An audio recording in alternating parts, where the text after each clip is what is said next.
It is illegal to kill a single person. Why is it legal to kill millions of people?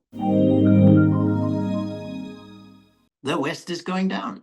And it's not going down because China is threatening it, or Russia is threatening it, or anybody else is trying to kill the West, or invade the West, or undermine the West. We are going down, you might say, because of macro history and all empires go down. But the way we're going down now is thanks to self-destruction. That is the alcoholist, again, who destroys over time his or her body, his or her mental abilities, because you overdo the wrong thing and you don't see the other things. And that means also you're not able to enjoy life without seeing somebody else suffer.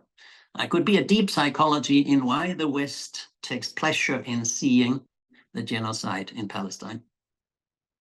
I say take pleasure, and it's a very nasty comment.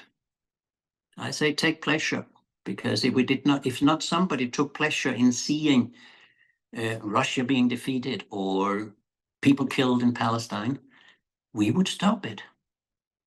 It's perfectly possible to stop, whether by civilian economic means such as sanctions, by military intervention, by humanitarian intervention. Hey, where did that disappear to? When they bombed Yugoslavia, which is almost on the date 25 years ago, they said it was a humanitarian intervention to prevent a genocide.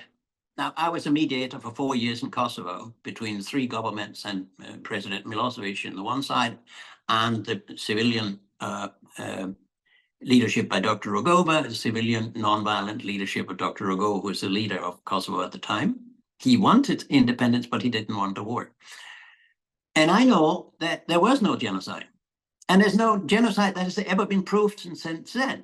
But they invented the idea of humanitarian intervention to invade, to control, to split Yugoslavia and to split Kosovo out of the structure. Now, have you heard a single person say, we need a humanitarian intervention to stop the manifest, the very clear, the well-documented genocide in Palestine? Nobody said that. Have you seen anybody talking about the fact that I don't know how many millions it is, but it's at least 5 million people who have died the last couple of decades in Congo? Have you heard anybody talking about intervening there? And the genocide in Rwanda, there were lots of things going on that would have motivated a humanitarian intervention by the Western world. I argued for it. No, they don't do that. So somebody takes pleasure in not acting when they have an opportunity to stop a genocide and don't do it. And that is one of the genocide in Palestine going on, live streamed every day to the Western governments who are responsible for it. I mean, it's not China who is responsible for what goes on. It's not India who is responsible. Certainly not South Africa who is responsible for what goes on there. And we let it happen. And we have let it happen for half a year. It is illegal to kill a single person. Why is it legal to kill millions of people? I mean, I don't get it. After all these investigations and reports and things I've produced myself and my foundation has produced, the key to all the problems the world and humanity is facing is too much violence, whether against women, against nature, against other countries, against even ourselves.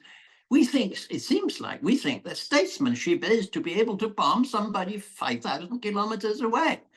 I mean, it's barbarism. It's nothing to do with statesmanship. And it's a wrong thinking. There's more than enough for everybody's needs, but not enough for everybody's greed, as Gandhi seems to have been saying.